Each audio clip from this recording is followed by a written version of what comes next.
From the Blind Ability Studios, it's Wellness Wednesday with your hosts, Beth Gustin and Robin Ennis.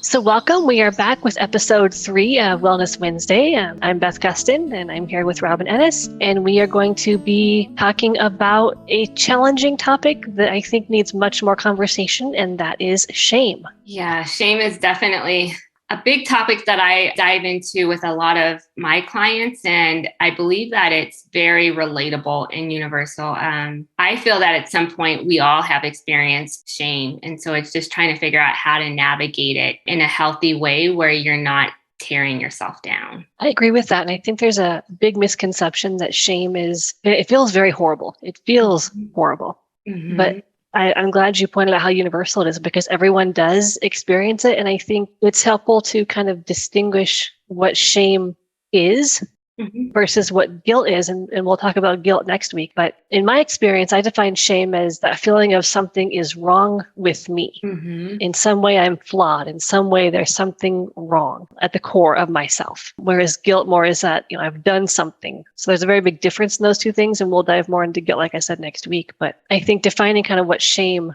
is a good place to start. Right. And you said it perfectly. You defined those two. I couldn't have said it any better. With shame, it really is about a negative self-perception of yourself, forming that judgment on who you feel like you are as a person. And so there are different types of shame, to me, that, we can talk about as well. And so for me, the first type of shame is the embarrassment, right? So being out in public or, something happens, whether you're public speaking and you accidentally drop something or forget the words to a speech or whatever it may be that causes you that sense of embarrassment. And you start to have that negative self-judgment of yourself, that inventory of what's wrong with you and how come you can't do this. And I'm definitely starting to go down a rabbit hole in terms of that. Absolutely. I think that spirals so quickly for people who are experiencing shame, because it goes from, oh my gosh, I did this humiliating thing. All of a sudden you're going, I'm a worthless, no good, terrible, horrible person. Everything is wrong with me. And our brains can take us there in a split second. It does not take much, right? Especially if we're feeling very steeped in shame or cloaked in shame. Right. And if you keep going down that spiral, it'll cause you from wanting to engage in that activity or whatever it may be, again, because of that fear of, well, that's going to happen again because I'm not good at it, or I should just give up altogether. Right. Another aspect of shame, I feel, is the feeling of being isolated from other people or being left out of groups. And this really happens in workplaces, school, whatever it may be, but feeling like something's wrong with you and that people don't like you versus thinking that something's wrong with the other person for leaving you out to begin with. That's a good point. And I think that can definitely lead to extreme isolation. Again, not wanting to go out in public or even socialize with friends because we have this belief that they don't like us. Yeah. And we might even be able to pinpoint why they don't like us. We just have this feeling, well, people don't like me. I'm not liked. I'm not worthy of being liked. Right. I'm not able to be liked. I'm not capable of being liked. It can feel like that. Right. Or even if you can pinpoint a reason, like with bullying, knowing that people don't like you or that particular group doesn't like you, it doesn't mean that the whole world doesn't like you or that everybody doesn't like you. One situation can feel like the whole world feels that way. And that's why it's important to be able to branch out and talk to other people who are going through similar situations as you so that you know that you're not alone and it really is not just limited to you as a person. I think it's one of the key, I guess you could say, coping skills of working with shame is really trying to surround yourself with the people who do value you and who you do feel valued by. It may only be one person that you have in your circle. Yeah. But start with that one person and try to spend time with them. I've encouraged my clients, this might sound kind of odd, but if you're really feeling there's nothing likable about you, if you have one person you can trust, it doesn't hurt to say, here's how I'm feeling. Can you tell me what you see in me that you like? What do you see in me that makes you want to be around me? What is it that draws you to me? And those questions can be really hard to ask and make you feel really vulnerable. But when we are so surrounded by our shame, we need to hear initially from other people the positives about ourselves until we can believe them ourselves. Right. Yep. Exactly. I really like that. Having that close person and that person that you feel safe with in talking to. Also, too, going to, again, a support group with other people who may be having those same feelings. Again, that can help you create a community and knowing that you're not alone with your feelings, or even going back to the person that you talk to about asking them what they like about you. I bet that could lead to a dialogue of them talking about areas that they felt shame. You'll be surprised about the impact that open dialogue can have on you, but as well as the person that you're talking to. There's one client that I have, they weren't necessarily talking about shame, but they wanted to have an open dialogue with each of their family members about a particular topic. And based upon their openness to talk about their own feelings and their own journey, it opened up the door for their family members to explore their own mental health and explore their own coping strategies. So again, you're definitely not alone with the feelings that you have. And if you feel like you don't have anyone you can talk to, please go talk to a therapist, because that person could also become that initial person for you to reflect back what they see in you. Right. Because every single one of you out there has a lot of good qualities and positive traits. Yeah. And all of you are resilient, and shame does not have to stick to you like glue. It can definitely be peeled away and no longer present in your life.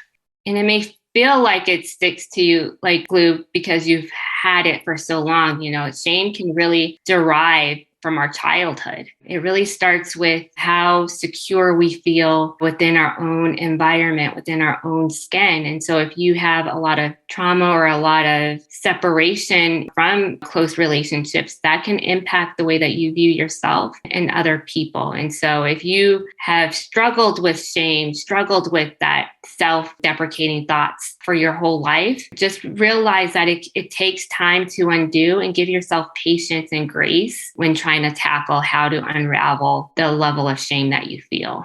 It also can go back even further if we think about how we were treated as infants. Mm-hmm. So I don't want to blame parents here or caregivers here by any means. Right. And I want to point out that if we were shamed for having a dirty diaper, for example, right, we may not have the words to verbalize that because we were too young, but we know that we didn't feel good emotionally or mentally.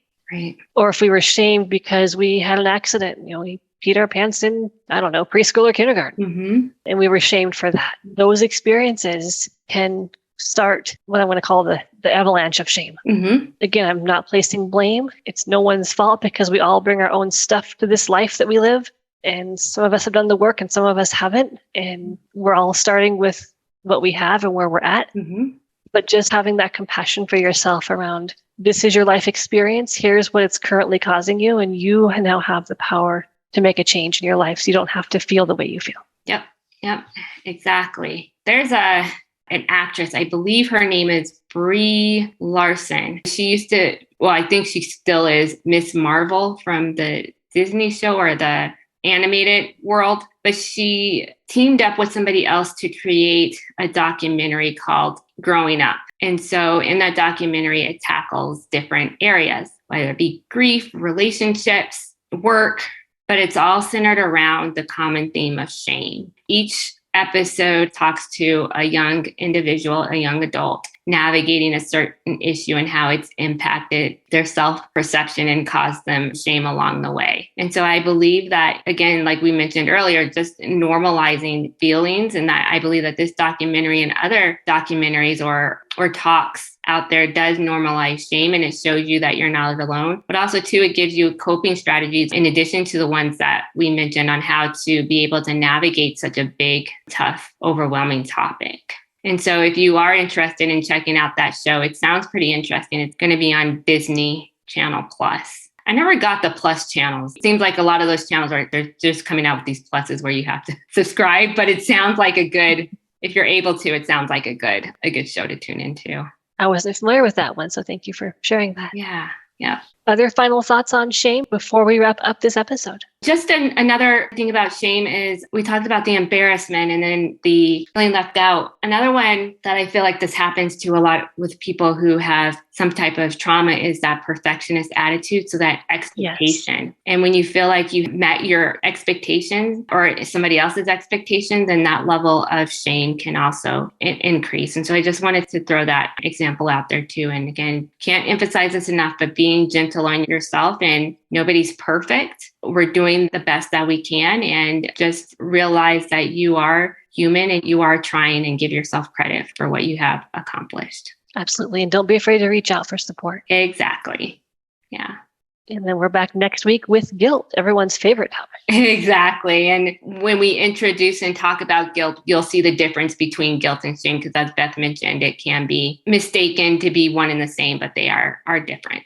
Thank you for tuning in. And like we mentioned before, we really invite you to ask questions, or, if you have any ideas on topics that you want to hear from us, we definitely would love to know. We want to hear what's going on out there. That, and we are open to future topic suggestions. So if there's a mental health topic you'd like to have us talk about, drop a line. Yeah. All right. We'll see you next week. Bye. 2 weeks, I guess it is. Yeah. Well, until next time. You can send Beth and Robin a message at 612-367-6093 or by email at info@blindabilities.com. They'd love to hear from you.